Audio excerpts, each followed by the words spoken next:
the archive section of the museum. So what are some of the archives that we have here? What are some of the types of records that that people might be able to take a gander at?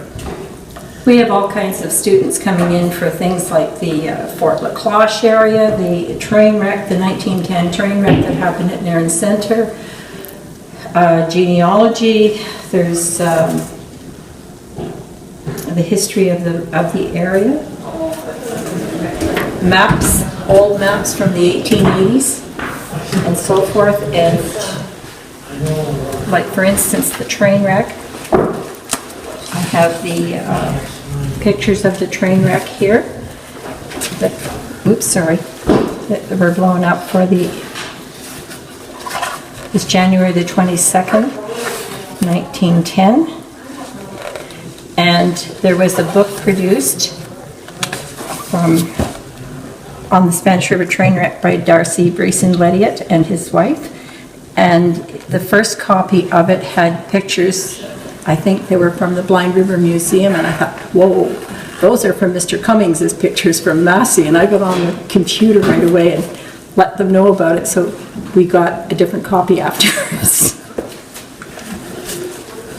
And I have the students that work here, I've got them interested in it, and we were trying to find out how different families were affected in this area. And as the years went by, the girls would come in and one would come in and they found out how their grandmother was impaled. And so when the one came in the door, she stood right in front of her and said, "How was Grandma killed?" And then she said she was impaled. And so as we went along, we gathered more information, and that's how these files keep continuing.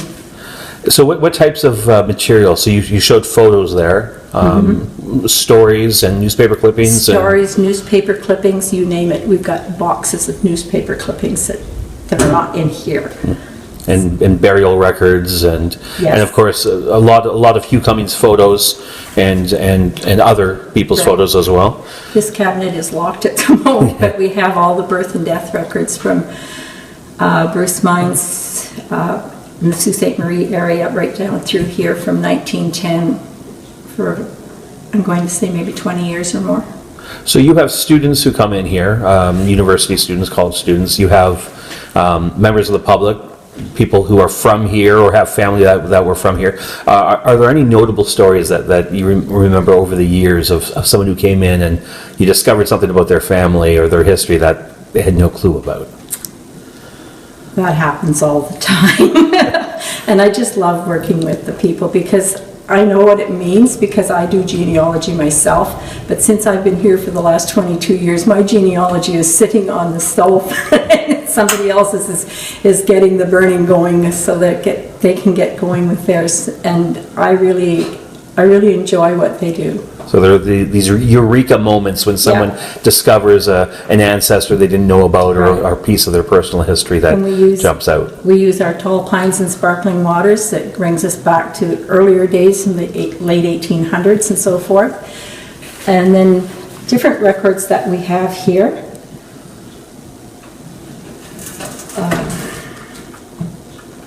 Like we have our own cemeteries. There's 10 cemeteries in our township, and we document them every year with help from the township, and these here are from the Ontario Genealogical Society, which I have helped with in mapping, and so this gives us information that we don't normally have.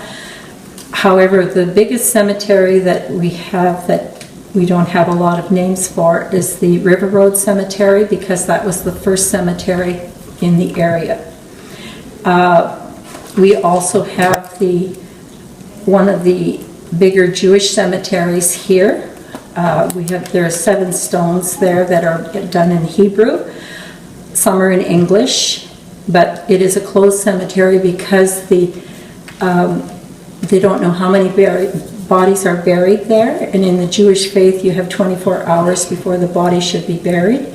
Now, we also believe that there was another Jewish cemetery here prior to the one that Mr. Sadowski purchased the property for in 1904.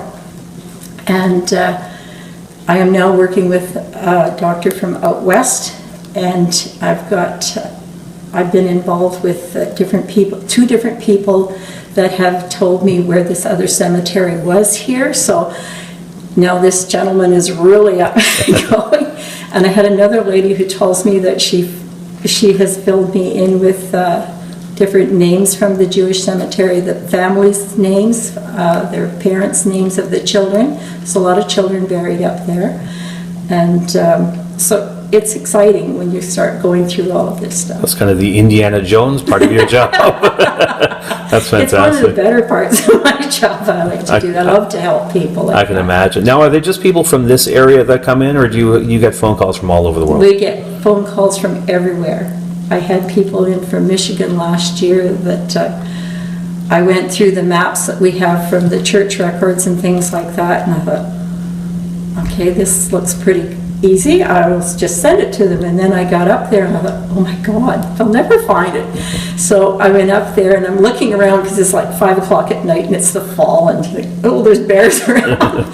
So I found the gravestones and I marked them out and told them how to find them and stuff like that. And then they came up in October and we had a wonderful chat. I learn a lot from people and they learn a lot from me. So fair's fair. That's fantastic. I know I live in the Julia Stanky household, right. And when we first moved here, I came in and spoke with you, and you pulled a couple of photos of the wedding that happened in the front yard, and it's always great to see how the forest has changed around that particular home.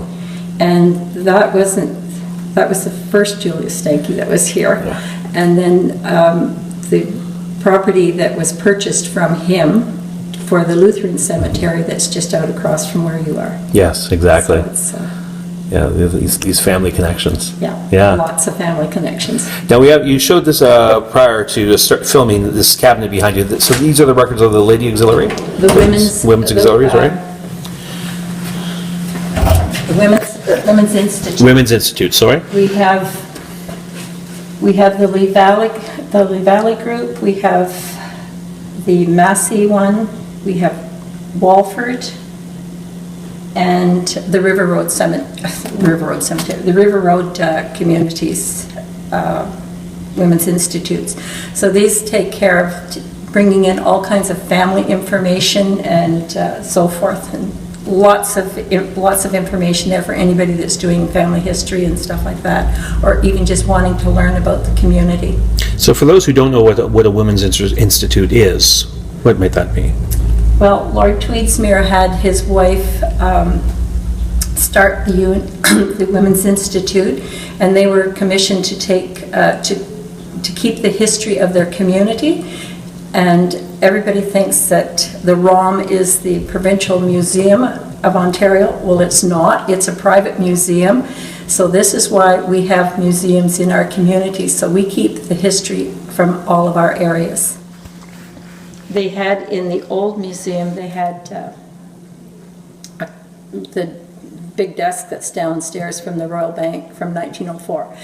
And I walked past it, and the account book says, Frank Lees. And then I thought, that's my grandfather. No. Oh, no, that's my great-grandfather. So you see how much people paid for things and things like that, and people had, you're kidding. I said, no, this is what it was like. So, like, we have stuff in there on the 1910 train wreck, and I had blown up pictures and stuff like that for a display. And then what happened was I got a call from out west asking us if we were interested in a legacy from the 125th anniversary of the last spike, and I said, of course. So back in the back room there's a set of dishes and things like that, and they're all engraved. They're worth over $1,000. Oh, wow. So we received that for that reason. One thing that we're now getting, we have a lot of logging information. So this one here was the commercial pine and sawmills of North Channel and the Georgian Bay area. This book was donated to us this year, and the gentleman that came in had given me this book prior, and he said this was given to the people that gave him help throughout the time. So in the last 10 years, this is what we've been rewarded with these books and things like that. So when people come in and ask me about the logging, The file is very thick. So, and the logging and lumbering was a big part of the community starting up. Every community has a heyday. What era do you think would be the heyday? Well, when I get my students, we haven't been lately doing the life histories of different people in the area. And one year I had one student come in and he says, boy, I would like to live back then. They had 6 pool halls, they had this, they had that, and the whole bit. But so I guess the heydays were the earlier days. Yeah. So, but I mean, and so actually in here we also, like I was telling you about, these here are the birth and death notices from the Bruce Mines Spectator from 1901 to 1925. And then we have more information here. So this goes back to the genealogy part of it. And one day someone had called and asked me about a family and I didn't know. So I said, just give me a few days, and I was going through stuff. And I found this book. And I've got very fragile marriage licenses from September 27th, 1915 to 1937. And when I took it home, I was going through it, and the first page has my grandfather and grandmother's their marriage license, or the license he purchased for $2.